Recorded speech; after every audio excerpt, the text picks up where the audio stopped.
Hey, what is going on, everybody? It's Yunks. Today, I'll be showing you guys the Tlaloc or Tlaloc or Tlaloc, however you like to pronounce it. For the sake of this video, I'm just going to call it the Tlaloc. I've heard it every single way, though. This is an exotic scout rifle for the Warlock only, and this can be unlocked once you hit rank 3 with Banshee 44, the gunsmith in the tower. You will have to get 100 kills with scout rifles with a primary telemetry active after that. And after that, you will have to dismantle a few scout rifles, and you will eventually unlock the Tlaloc. Anyway, guys, the first thing I want to do with this scout rifle is compare with the Mida multi-tool, so we do get a better idea of the stats on the Tlaloc.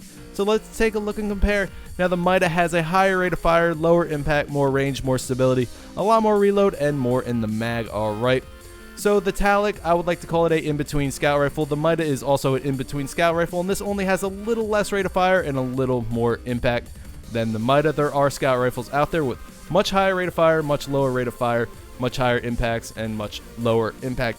Anyway, guys, this rate of fire can go up. We will get into that in a little bit. Now, my Tlaloc is 310 attack. Okay, now this perk here is automatically Grenadier. Kills with this weapon reduce the cooldown of your grenade. Okay. Now we have our sights here, guys. Smooth ballistics, increase recoil, boost to range. Accurized ballistics, more range and impact, increase recoil. And soft ballistics, less recoil, penalty to impact. Alright, so I don't want that reduction on impact or range. And here, you do get a little impact, but I don't want that reduction on range and stability. I want to focus stability, guys. And I know this would be a good choice, but I really don't want that reduction on impact. It's not too significant, guys, but I do have something in the middle tree here that will increase my stability anyway. So Eye of the Storm, this weapon becomes more accurate as your health gets lower. Okay, not a bad perk. Hand loaded, this weapon is effective at an extended range. Okay. Armor piercing rounds, these iridium core rounds over penetrate targets. Their mass slows down weapon handling. Okay. And injection mold, increased stability, faster handling, reduced range. Now, I don't mind that reduced range here because this is a scout rifle. It already has good range. So you can see that green bar right there. That stability does go up pretty significantly. So I'm going to just go with that increased stability. I like to focus stability on most of my weapons. Now, next, the main and last perk here, Overflow. This weapon has better handling, rate of fire, and stability when the wielder's super is charged. Absolutely amazing perk to have right there. Very, very unique, guys. Anyway, let's take a look at the aesthetics. Alright, pretty cool looking. This is an Amalon scout rifle. Anyway, let's get right into the gameplay, guys.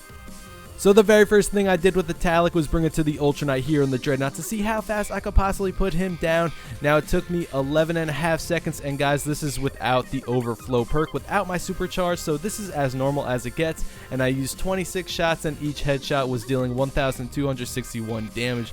Okay, guys, so remember, 11.5 seconds. So I brought the Tlaloc back to the Ultra Knight with the Overflow perk, with my supercharged, with all that good stuff, higher rate of fire, and it took me 9 seconds. Alright, so not the greatest difference, but definitely not a bad difference whatsoever. Anyway, guys, we're moving right along to PvP. Now, the Tlaloc will deal 61 damage to the head and 41 damage to the body, and of course, this does depend on what range you're at. If you're too far away, these numbers will drop off, but this is a scout rifle, and it is meant for long range, so you should probably not have a problem with damage drop off with this weapon, unless you are trying to fight an enemy across the biggest map in the game.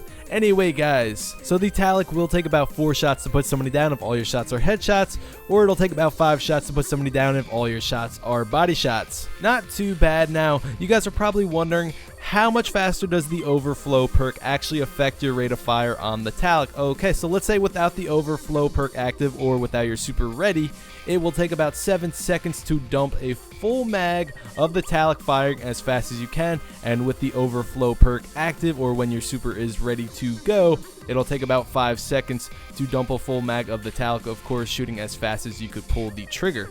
Also, the Overflow perk does increase your handling, which means a faster reload. Now, without the Overflow perk on, you will have about a 2.5 second reload, guys. It's not exact. And with the Overflow perk active, your reload will be a little bit under 2 seconds. Alright, so not a bad difference right there. So, if you guys are going to run the Tlaloc on your Warlocks, you will have to somehow sacrifice your super in some way, shape, or form in order to get the full most effect out of this scout rifle. And because of that, I mostly use this weapon with a Sunsinger with res, and I will only use the res when I absolutely think it is necessary, and besides that, I will save my super to get the fullest potential out of the Tlaloc. Now obviously this weapon can be ran with any Warlock subclass, but personally I think the Sunsinger is most effective and efficient, at least for me, for my playstyle. Remember guys, that's just how I feel while using this weapon. Anyway guys, the Tlaloc without the overflow perk basically felt like a normal scout rifle, which it basically is a normal scout rifle without that perk active. It did its job still as a scout, it got me those long range kills, but when I had that overflow perk, man, it felt like a powerhouse. I was just pumping lead very quickly. The DPS definitely goes up when that overflow perk is active guys, so it is definitely worth it to hold onto your super. Overall, I had a lot of fun with the Tlaloc. It was easy for me to get my footage. As you guys could see, most of my footage was while my super was fully charged with that overflow perk, and it really does make a big difference guys. Anyway, leave in the comments and let me know, do you have a Tlaloc on your Warlock, and if you do, what do you think of it? Do you use it? Would you rather use a Mida instead? Let me know what you guys think. Anyway, that's really it for this video. Thank you guys so much for watching. Please leave a like on the video if you enjoyed the video and stuff for the support. I'd highly appreciate it.